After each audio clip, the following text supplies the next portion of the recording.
Somni Thandai Bineshwar Brahma Boro Sahitya Sabhar সভাপতি আছিলে এজন সাহিত্যিক আছিল পণ্ডিত আছিলে বড়ো জনগোষ্ঠীৰ এজন মাৰ্গদৰ্শক আছিলে আৰু তেখেতক ক'বলৈ গ'লে বড়ো জনগোষ্ঠীৰ এজন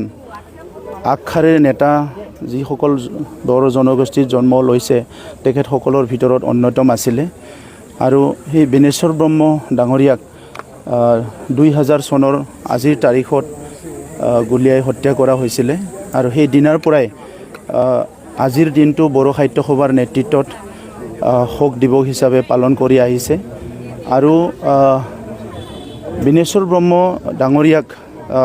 সন্মান দিবৰ কাৰণে শ্ৰদ্ধা জনাবলৈ প্ৰত্যেক বছৰে বড়োৰ সকলো দল সংগঠন নেতৃবৃন্দ ইয়াত উপস্থিত হয় আৰু ময়ো প্ৰায় প্ৰত্যেক বছৰতে ইয়াতে আহিবলৈ চেষ্টা কৰোঁ কাৰণটো হৈছে যে আমি বড়ো সংগ্ৰামৰ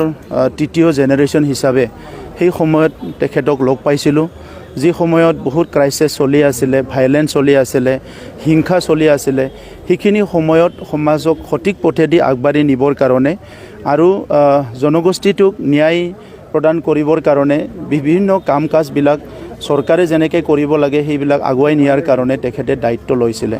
আৰু বড়ো জনগোষ্ঠীৰ যিটো বিভাজিত এটা পৰিৱেশ আছিলে সেই সময়ত সেইটো একত্ৰীকৰণ কৰাৰ কাৰণেও তেখেতে চিন্তা কৰিছিলে যাতে এটা সুস্থ পৰিৱেশ আনিব পাৰে আৰু সুস্থ পৰিৱেশ আনিলেহে আমাৰ সামাজিক অৰ্থনৈতিক ৰাজনীতি সকলো দিশত আগুৱাই যাব পাৰিব এই কথাটো তেখেতে চিন্তা কৰিছিলে গতিকে আজি বিনেশ্বৰ দা 2000 চনত হেৰাই গ'ল কিন্তু আজিলৈকে আমি তেখেতক জীৱিত অৱস্থাতে থকা যেন পাওঁ কাৰণ তেখেতে যিবিলাক কথা কৈছে বা আমি সেইখিনি সময়ত তেখেতৰ পৰা শুনিছিলোঁ এই প্ৰত্যেকটো কথাই আখৰে আখৰে আজিৰ দিনতো ৰিলেভেণ্ট হিচাপে আছে আৰু আমি সেইটোৰ ওপৰতে কাম কৰি আছোঁ গতিকে মই প্ৰথমে তেখেতৰ স্বৰ্গীয় আত্মাৰ প্ৰতি মোৰ শ্ৰদ্ধাঞ্জলি জনাইছোঁ তেখেতৰ পৰিয়ালৰ প্ৰত্যেকজন সদস্যলৈ মই সমবেদনা জ্ঞাপন কৰাৰ লগতে মোৰ তৰফৰ পৰা মই মৰম যাচিছোঁ আমি অনাগত দিনত তেখেতক